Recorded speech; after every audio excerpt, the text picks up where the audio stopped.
From 2019 to now, the wait list for ADHD has gone from hundreds to hundreds of thousands. You see a rise in ADHD cases correlating really well with the rise of social media. And over half of the information that is on TikTok about ADHD, exaggerated or pure misinformation. Waiting time is about 12 to 18 months. So those people who need to be diagnosed, who actually do have the traits, are now having to wait and not being treated.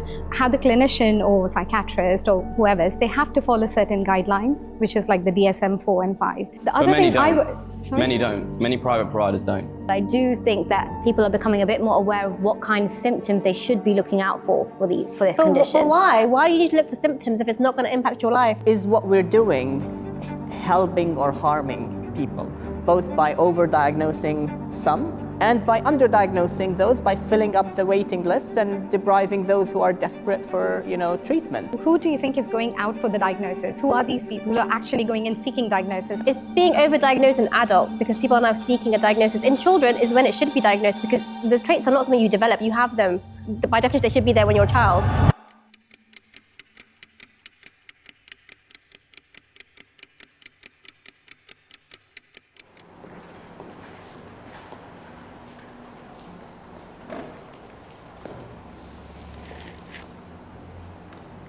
The main debate question is, are ADHD and autism being overdiagnosed?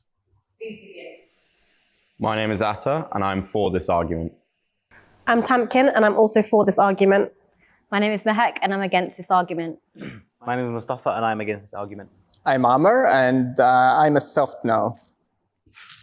I'm Faiza, and I'm against this argument. So I would say it's being underdiagnosed.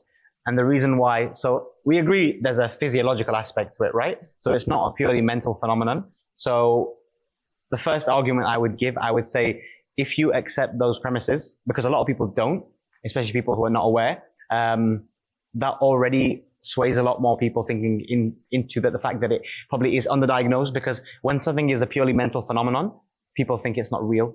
So I think that's one of the reasons. And also, so if we accept those premises, which I think hopefully everyone will, clinicians obviously have a tendency to underdiagnose. The reason why is because you have a bias from the past to say that kids who probably had ADHD were essentially hyperactive. So that's one reason. Second reason is obviously it's hard to gain access to medications that they give for ADHD. So that's another reason. The other reason why that I would think clinicians probably are likely to give false negatives is because the criteria is quite subjective. And if you have a tendency to say no, it's going to be more likely that you're going to say the person does not have ADHD when I think they probably would. Well, I will start by asking a question.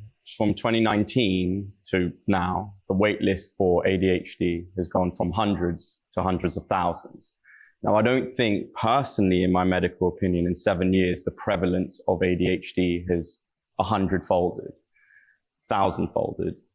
I think this is more to do with where people are getting the education, medical education from, which is credible sources and less credible sources like TikTok. Psychiatry Care's actually assessed this, and over half of the information that is on TikTok about ADHD is said to be either exaggerated or pure misinformation. Now, we are medicalizing personality traits because a lot of people who come in for assessments are people who are in their 40s or their 50s, who have a family, who have had a stable job, but have a few personality traits that mimic or even match ADHD. Now, is medicating them or even diagnosing them going to benefit their life in any way? Has it impacted their life in any way? Because the whole point of the diagnosis is to then treat the condition. But those people probably won't warrant medication. And if they do, I don't think they'd benefit from it. So I agree with your point that self-diagnosis is definitely a problem, because obviously now we see a lot on TikTok where you do these questionnaires and you can read out, and anyone who reads out a questionnaire, you'll automatically think that you have those traits. So obviously self-diagnosis is definitely not the way.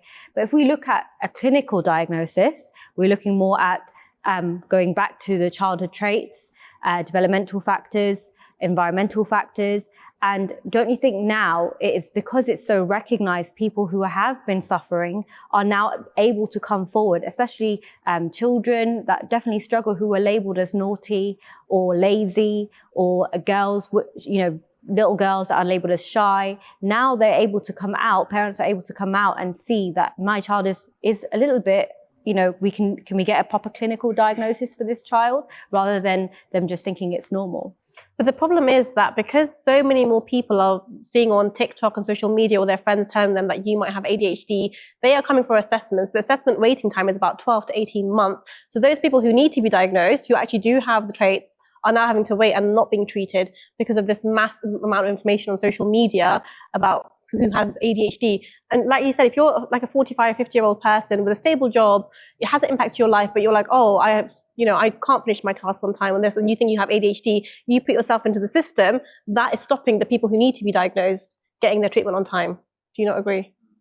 You know, I think of this more as a conversation rather than specifically a debate, especially on this topic where there's very good arguments on both sides and there are issues on both sides. So yeah, definitely. Did the rates of diagnosis of autism and ADHD go up? Yeah, we know for autism, for example, going back all the way to like the 60s, it was about, depends again on which database you look at and so on. You might say, oh, there's no autism in this country. Well, is there any mental health specialist to diagnose it? But let's say in the West, it was generally closer to 1 in a million. Then by the early 2000s, it had gotten closer to 0.5 in 100, and now it's closer to 4, 5, 6%, depends on which country you look at. So the rates have increased a lot. Yeah, that's and that's why we're asking the question: is it being overdiagnosed? The second thing is, well, what is it? It's based on the Diagnostics and Statistics Manual, which means it's a checklist.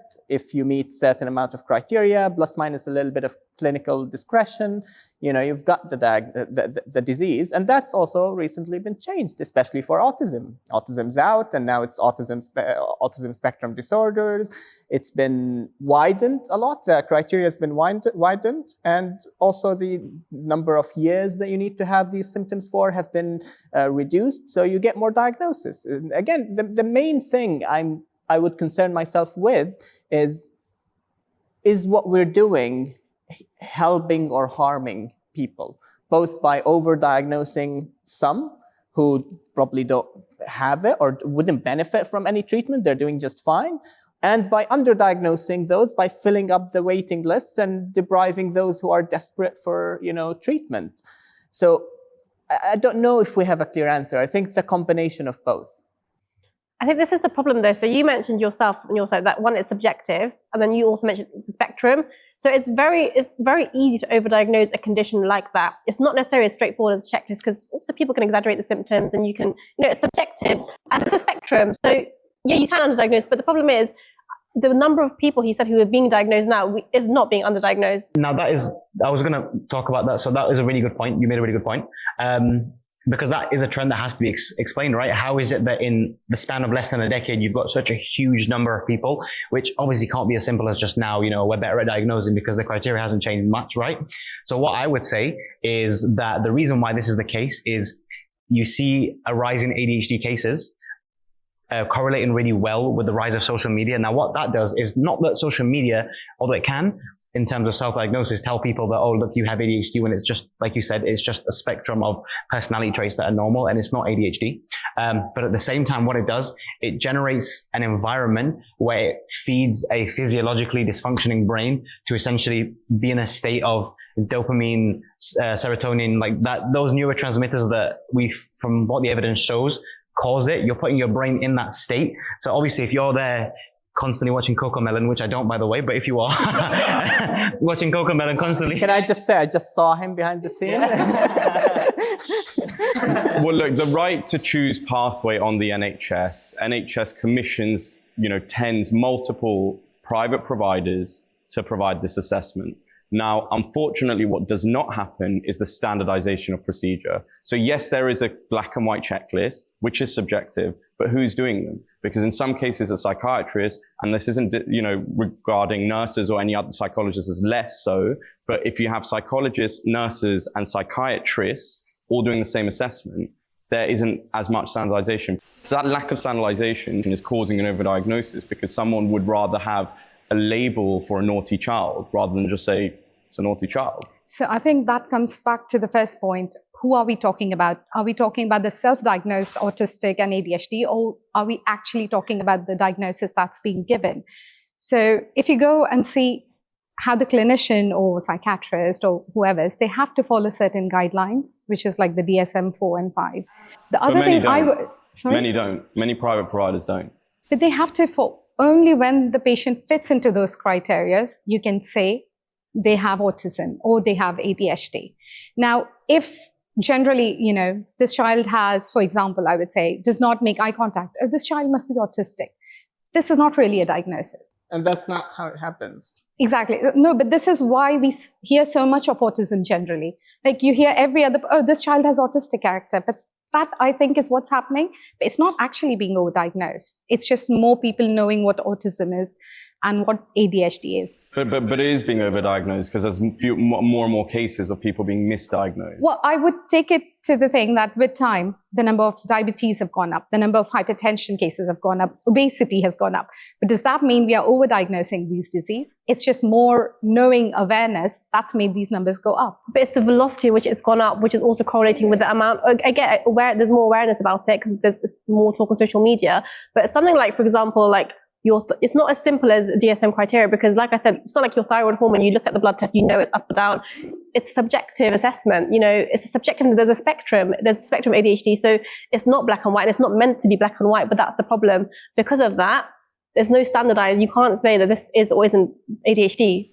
And many people are using the utility of getting an assessment and a diagnosis not to treat themselves to help because it's impacted a lot of aspects of their life. That is when a formal diagnosis is helpful. They're using it for high levels of sick notes or to get off work, and that misuse of these high demand of private providers is a massive issue, and that's why there is an overdiagnosis of it. So imagine it like a symmetry breaker, right? So you've got on either end, right, it's either underdiagnosed or overdiagnosed.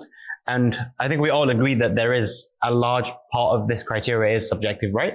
So it's subjective and we need a symmetry breaker. So my question to you guys would be, why do you think it's the case that it's more likely overdiagnosed rather than underdiagnosed? Because the reasons that I said that rise correlates really well with social media and how that puts your mind or your brain into a state where you would mimic those type of symptoms. The second reason is, so even if those people don't have ADHD, right? It mimics those symptoms anyway, so that's why you're getting more come through. And also how clinicians generally have a tendency to underdiagnose anyway because it's, traditionally it's thought of as not being a real mental health problem. So these for me are a symmetry breaker, so it sways me to that side, but there's no good reason I can think of as to why it's overdiagnosed. The next part is self-diagnosis a useful first step or a dangerous substitute for professional diagnosis? A formal assessment for ADHD takes hours. A self-diagnosis is usually done in a few seconds, maybe minutes, from a TikTok video, which, as we've said from researchers put in, over half of which is incorrect. I completely agree. Like I mentioned earlier, reading a question, you automatically think you have those traits. That's like anything. You read about anything, you think, oh yeah, even if you read your own fortune, you're probably thinking that's what happened to me today. So I completely agree with that.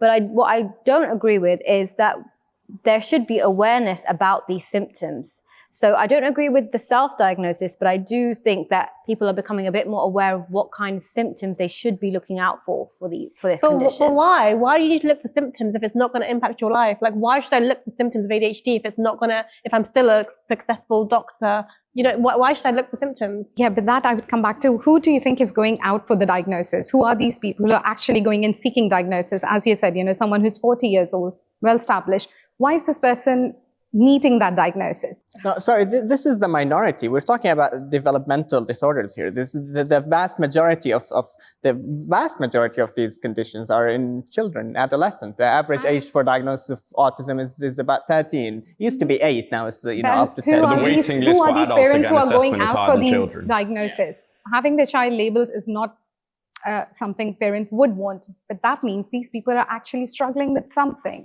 But that's fair enough. In children, I understand it. But there might be abuse, small abuse of... It's being overdiagnosed in adults because people are now seeking a diagnosis. In children is when it should be diagnosed because by definition, the traits are not something you develop. You have them from when you're born. By definition, they should be there when you're a child.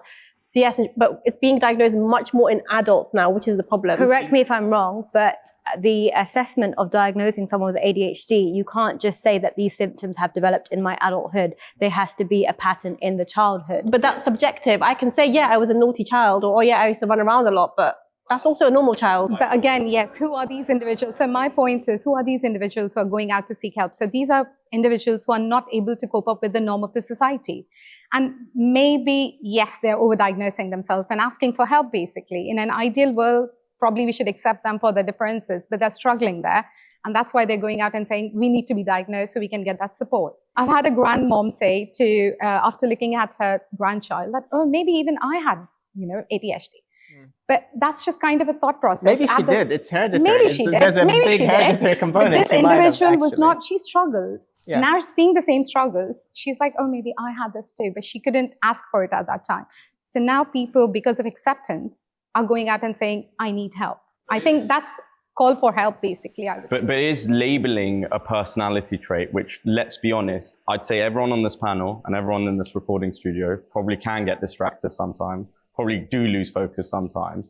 Is putting a label on that actually benefiting society or them as an individual? But again, that's, I'd argue otherwise. like, yes, I might be getting distracted. I might not concentrate on a task. But if I am able to cope up with it, I would not ask for help. For many But do. if I'm not. For many do. Yeah, so that means they're not able to cope up. They want the help. They're seeking out. And unfortunately... What is the struggle in someone who's an employed mother or father? Where is the struggle in their life? If someone, and this is cases I'm seeing firsthand, someone who's employed in a family or, member of a family who's just a, member of society, who's a functioning member of society, clearly at the age of 50, it hasn't impacted their life to such a degree that they've reached that stage. So you're right. Why are they seeking this diagnosis? Because self-assessments are becoming more prevalent because of the misinformation of social media. Or is it becoming difficult to cope with?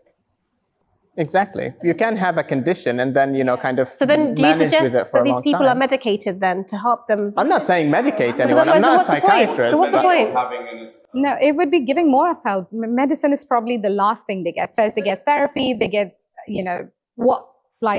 concentration therapies and stuff. Therapy would be if they have poor mental health, like depression is more prevalent. You treat that. The ADHD is irrelevant. You treat their mental health regardless of whether you have ADHD or not. Do you see what I mean? You get therapy for that. You don't get therapy for symptoms of ADHD. Just a question, because you said that those symptoms should be prevalent in childhood or adolescence. So you're saying you can't, because I was under the assumption that it's like every illness, you can get it at a later point. No, you have to have it as a child. Have it as a It child. has to be Okay, prevalent. fine. That's the criteria. That's Fine. how before the age of 7, before the Fine. age of 12, if you've had But these is there patterns any and evidence stuff. for that as to why that is the case, or is it just... It's because it's a developmental disorder, so it's not something you acquire. It's not something you acquire, which is why I'm saying that there are people who should be diagnosed who are not. But the problem is because the waiting lists are so long and a lot of people are being diagnosed, people that need it are not being treated. I mean, again, these are people seeking help is what I feel. They're not ADHD maybe, but these are people seeking help. But it's masking what they're seeking help for. A lot of people have mild to moderate depression and they see a video on ADHD because that's more of a hot topic to talk about than, do you have symptoms of depression? So they might not be happy with where they are in their life, but they're also easily distracted. But then that's where our which diagnostic... also comes with depression, and you're not treating the depression. You're not giving the targeted cognitive behavioral therapy or the antidepressant they but need. that's where the diagnostic criteria have to be more particular, and that's probably where we have to not diagnosing them, but rather than the diagnostic criteria. But the private providers that are assessing them aren't doing a full comprehensive psychiatric assessment because that will take days. Psychiatry is a very slow moving process just because of the complexity of the issue. They are focusing on the checklisted assessment of do they have these criteria or not. And even if they have it and they have a mild version of ADHD, great, you have a label for something that they're actually coming to seek help because they're depressed. And then you're not treating the issue. But can I just ask, so for example, a patient comes to the GP and they say that they may have ADHD. Now, I don't know if this is all for all GP surgeries, but most of the time we give them a questionnaire to fill out and then refer them to the waiting list. So maybe it might be beneficial for us to do the first-hand assessment to maybe see, okay, should we add them on the wait list? Is there a previous history before just adding them to the wait list? So I think there's a problem there rather than it being overdiagnosed, because as a GP, the jobs in the GP surgery is just to refer them straight away. We don't actually take any history. Let me flip that round on you. And if you had that assessment, if you had that exact same scenario and you're the doctor in that scenario and they come with a clear agenda of wanting to be referred for a full formal assessment and you say, I think you might be depressed, I don't think they're going to come back and see you. And they're going to go see another doctor or just go straight to the private provider because they want the label. I mean, it's not being addressed how it should. That is part of it. Yeah, there's not many disorders where the patient comes to you wanting that diagnosis. I don't think anyone comes I don't know how many patients come to you and say, I think I have heart failure, and they're disappointed if you say, no, you don't. And if they are, maybe they do need a referral. That's exactly the point. Why do people want a diagnosis? That's the thing. Because people are struggling. People want help. So for me, I don't care too much about what a label is, what the criteria are, whether you expand it, whether you shrink it down, whether they fall into this bucket or that bucket. I think at the end of the day, if someone needs help, they ought to get it. And I'm sure there's a subsection of those patients who, might, have nefarious agenda, wanting these, you mentioned wanting the sick note, wanting, something like that. But we're also a society that's, has suddenly had to deal with social media and its effects on the brain. Everything's designed to be like a casino, exactly the same way. The scrolling, you don't know what's going to come next. The effects of the pandemic, where we lost a lot of our emotional muscle, our ability to deal and interact with others, and that is now manifesting in a phenotype that you might argue is or isn't ADHD or some part of the autism spectrum disorder. The final prompt is, can ordinary personality traits be mistaken for ADHD or autism? When you look at the rates of, for example, personality disorders, as the criteria for ADHD and autism spectrum disorders have been widened, the rates of people being labeled with personality disorders have gone down in very similar amounts. So we know that does happen in mental health disorders, where definitions change and the numbers go down in this bucket and they go up in this bucket. What matters most to us, and is what actually helps patients more. Is this doing more good or more harm? Personally, I don't know. Well, I mean, personality traits are on a spectrum, right? There's, tens of different personality disorders, and even they sometimes overlap with the symptoms that you exhibit if you had ADHD or autism. I'm thinking of the average adult, because at the end of the day, that waiting list for an adult is harder than the waiting list for a child. And that's quite alarming, because, the cry for help would have come earlier if it was affecting them. Your actual child that meets the ASD-10 and, the autism and the ADHD criteria to be diagnosed would have had alerts from school, would have had alerts from their parents. Even the GP would, strongly refer as an urgent referral because it's impacting their lifestyle.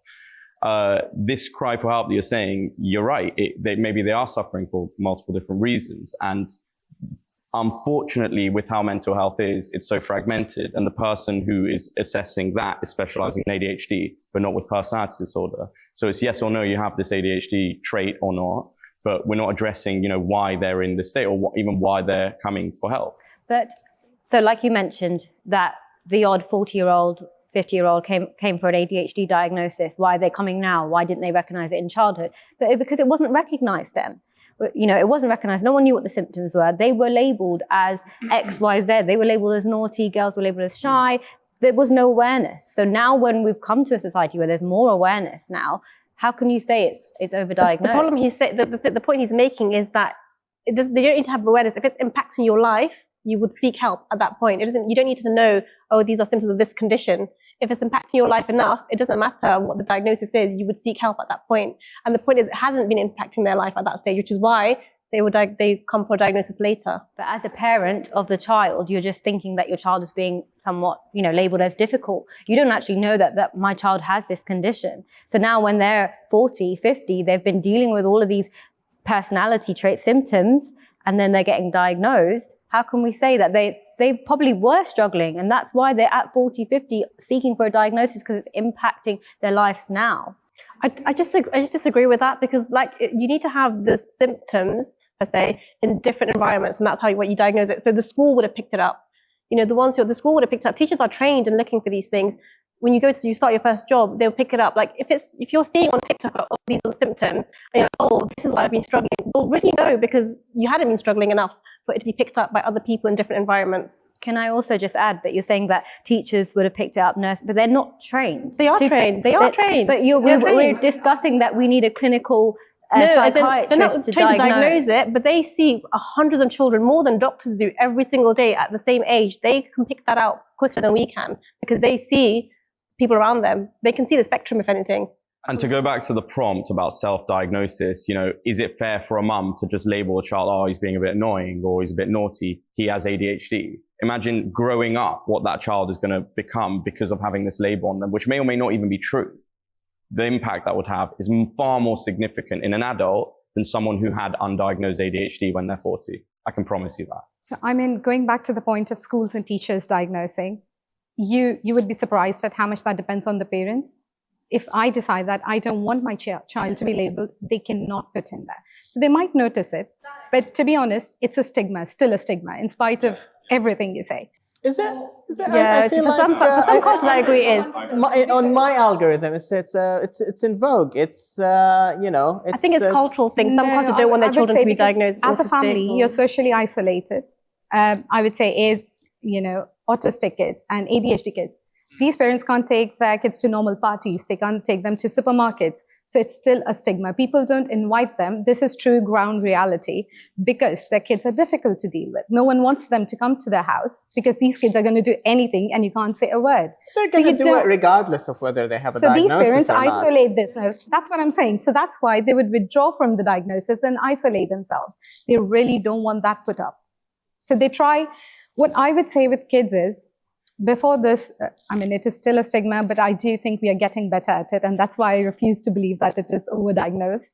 It's because previously, these kids would be told they need to behave, they need to get into the norms of the society. But now we are slowly getting there, where we're saying, no, it's okay to be different. It's okay.